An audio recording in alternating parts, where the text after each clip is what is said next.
stop everything you're doing right now. Seriously, put down your phone, close that other tab, because what I'm about to tell you is going to make your blood boil. You think you know what's happening in professional wrestling. You think you understand the game being played behind those curtains while you're sitting there cheering for your favorites. Let me hit you with something so explosive, so absolutely corrupt, that by the time I'm done talking, you're going to question everything you've ever believed about about loyalty, and about who really controls the narrative in this business. Nikki Bella, yes, Nikki Bella, just dropped the most career-ending, reputation-destroying bombshell in recent wrestling history, and the mainstream wrestling media is silent. They're crickets. They're pretending this didn't happen because if they acknowledge it, the entire house of cards comes crashing down. She admitted, on record, that she's been in a secret alliance with Roman Reigns, the so-called tribal chief, the head of the table, the most protected superstar in WWE history, and this alliance led directly to her vicious, unprovoked attack on Stephanie Vaquer. Now before you roll your eyes and think this is just another clickbait wrestling drama story, let me tell you something.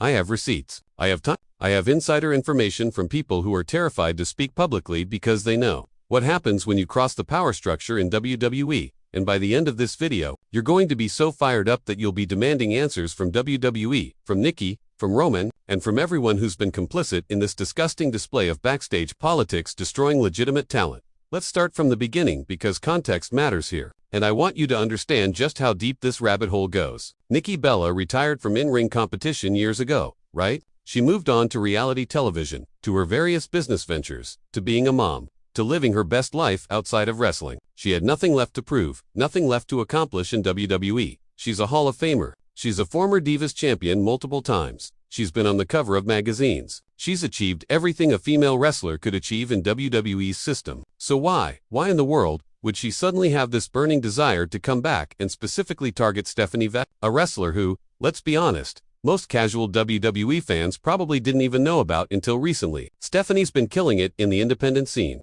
in other promotions, building her reputation as one of the most technically sound, most exciting female wrestlers on the planet. She's not someone who has beef with the belt. She's not someone who's been talking trash on social media. She's literally just been doing her job, being excellent at wrestling, and minding her own business. So the attack made no sense. 0 cents. Until now, until Nikki opened her mouth and revealed what's really been happening behind the scenes. And let me tell you, it's so much worse than anyone imagined. According to multiple sources, and this has now been confirmed through Nikki's own words in an interview, that's mysteriously been scrubbed from most major wrestling news sites. There's been a secret alliance between Nikki Bella and Roman Reigns that's been operating in the shadows for well over a year, possibly even longer. An alliance built not on friendship, not on mutual respect, but on cold, calculated self-interest and power preservation. Think about what that means for a second. Roman Reigns, the guy who's been positioned as the final boss of WWE, the guy who's held world championships longer than most people have held jobs, the guy who gets protected more than the President of the United States, has been secretly working with Nikki Bella to control narratives, to gatekeep opportunities, and to eliminate threats to their established legacies. And Stephanie Vaquer, she was threat number one, not because she did anything wrong, not because she's a bad person, but because she represents something that terrifies people like Nikki and Roman to their core. She represents pure, undeniable talent that doesn't need corporate machinery, doesn't need family connections, doesn't need reality show fame to get over with audiences.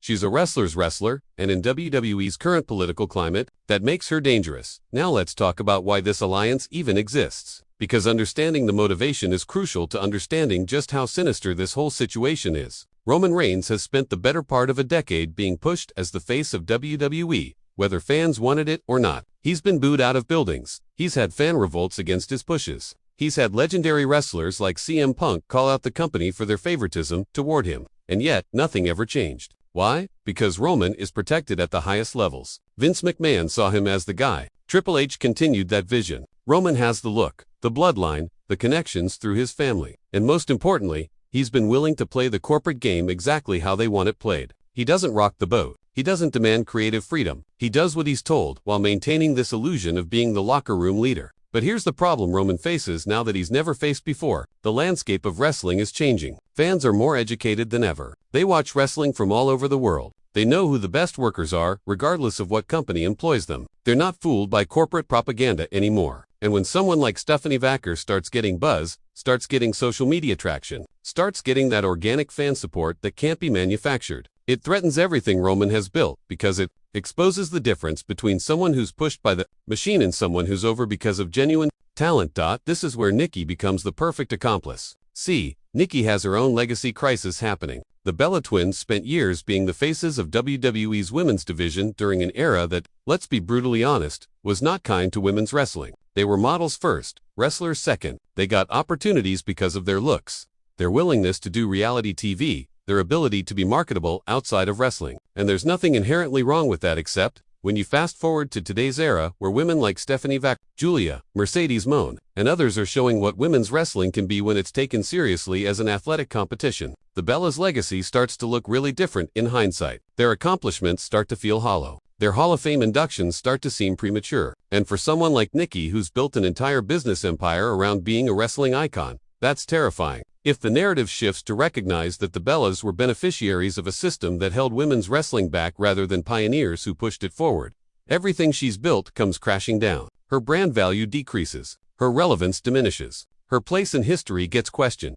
So when Roman approached her, or when she approached Roman, we still don't know exactly who initiated this alliance. But when they came together with this mutual understanding that they needed to protect the old guard, protect the establishment, protect the system that made them both stars, it was a match made in political heaven. Roman needed someone operating in the women's division who could do what he does in the men's division: control narratives, influence booking decisions, and eliminate threats before they become too big to manage. Nikki needed the protection and power that comes with being allied to WWE's Golden Boy. Together, they created something that's been operating in plain sight but hidden through misdirection and corporate spin. A cabal designed specifically to maintain power structures and prevent organic talent from disrupting the status quo. In their first major operation, their first big move to show the locker room who really runs things, was the systematic targeting and ultimate attack on Stephanie Vaquer. Let me walk you through how this actually went down because the timeline is damning. Stephanie Vaquer started getting serious buzz about 6 months ago. Her matches and other promotions were being shared widely on social media. Wrestling journalists were calling her one of the best unsigned talents available. Fans were chanting her name and demanding WWE sign her. She represented everything exciting about modern women's wrestling: technical excellence, charisma, international appeal, legitimate fighting credibility. WWE eventually brought her in for some appearances, testing the waters, seeing how she'd be received. And guess what? She was received incredibly well. Crowds loved her. Her matches were getting praise. She was everything WWE claims they want in a female superstar. But here's where the problem started. Nikki Bella, who had been hanging around WWE programming more frequently, supposedly for business ventures and appearances related to her Hall of Fame status, suddenly started showing up backstage more often. People in the locker room noticed. Wrestlers started talking, and according to multiple sources, Nikki was having private meetings with WWE officials, with producers, and most notably, with Paul Heyman, Roman's longtime advocate and mouthpiece. Now, why would Nikki Bella need to have meetings with Paul Heyman? They work in completely different divisions. They have no creative overlap, unless, of course, Paul was acting as the intermediary between Nikki and Roman, coordinating their efforts and making sure their alliance remained secret. This is exactly the kind of thing Heyman has done throughout his career, operating as the political fixer, the behind-the-scenes manipulator who makes things happen without leaving fingerprints. And the timing is too perfect to be coincidental. Right around the time Nikki started having these mysterious backstage meetings, Stephanie Vaquer's booking changed. She went from being featured prominently to suddenly being in shorter matches, being paired with less popular opponents, being kept off major promotional materials. It was a systematic burial happening in real time, and most fans didn't even notice because it was done gradually, professionally, in a way that could be explained away as just normal roster rotation. But wrestlers in the locker room knew exactly what was happening. They'd seen this pattern before. They recognized the signs of someone being politically targeted. The attack itself was the culmination of months of planning. Nikki didn't just randomly decide to return to the ring and attack Stephanie. This was coordinated, approved at the highest levels, and designed to send a very specific message to everyone in WWE and everyone watching from other promotions. The message was simple: if you're not part of the inner circle, if you're not willing to bend the knee and play politics, your talent doesn't matter. Your work rate doesn't matter. Your fan support doesn't matter. You will be made an example of. You will be humiliated. You will be shown that the machine is bigger than any individual performer. And what better way to deliver that message than having a retired Hall of Famer, someone who represents the old system, physically dominates someone who represents the new generation. It was symbolism and substance rolled into one brutal beat. Nikki attacked Stephanie with a viciousness that shocked people because it didn't fit the narrative of a normal wrestling angle. It felt personal. It felt real. It felt like legitimate anger and resentment being expressed through choreographed violence. And here's the part that should make your blood boil. After the attack, WWE's commentary team tried to frame it as jealousy. as Nikki feeling threatened by a younger, more talented wrestler. They tried to make it seem like typical women's division drama. Catty behavior, insecurity, all the sexist tropes that wrestling has used for decades to diminish women's storylines. But that narrative was deliberately constructed to hide what was really happening. This wasn't jealousy. This was a political hit ordered by the power structure and carried out by someone who had everything to gain from maintaining that structure. Roman's influence on this cannot be overstated. He's been perfecting this strategy for years in the men's division. Look at how many talented wrestlers have been kept away from him, kept out of main event programs, kept from getting opportunities that might make them bigger stars than him. Look at how his bloodline has expanded and contracted based on who's useful to his political position at any given moment. Look at how people who stand up to him in storylines mysteriously get depushed or written off television. Roman has created a system where loyalty to him is rewarded and independence is punished. And now that system has expanded to include the women's division through his alliance with Nikki. The most infuriating aspect of all this is how blatant it is once you see the pattern, yet how effectively it's been hidden from mainstream conversation. Wrestling journalists who depend on WWE access for their livelihoods won't touch this story. Wrestlers who want to keep their jobs won't speak out. Fans who don't follow backstage politics just accept the on-screen narrative without questioning what's really happening. It's the perfect crime because it's being committed in plain sight under the cover of sports entertainment. And Nikki's admission about the alliance with Roman, whether she realized the implications of what she was saying, or whether she was so confident in her protection that she didn't care, has finally given us concrete confirmation of what many have suspected for months. There is a coordinated effort by established stars to prevent new talent from achieving the same level of success they enjoyed. There is gatekeeping happening at the highest levels. There is a culture of political maneuvering that prioritizes legacy protection over talent development and fan satisfaction. So what happens now? That's the question everyone should be asking. Does WWE acknowledge this and address it? Do they pretend it never happened and hope everyone forgets? Do they punish Nikki and Roman for abusing their positions of power? Or do they reward them because ultimately their alliance serves WWE's corporate interests by maintaining control and predictability? The cynical answer, based on wrestling history, is that nothing will happen. Nikki and Roman are too valuable to the brand. They make too much money. They have too many corporate partnerships and business ventures tied to WWE. Punishing them would be admitting that the system is broken.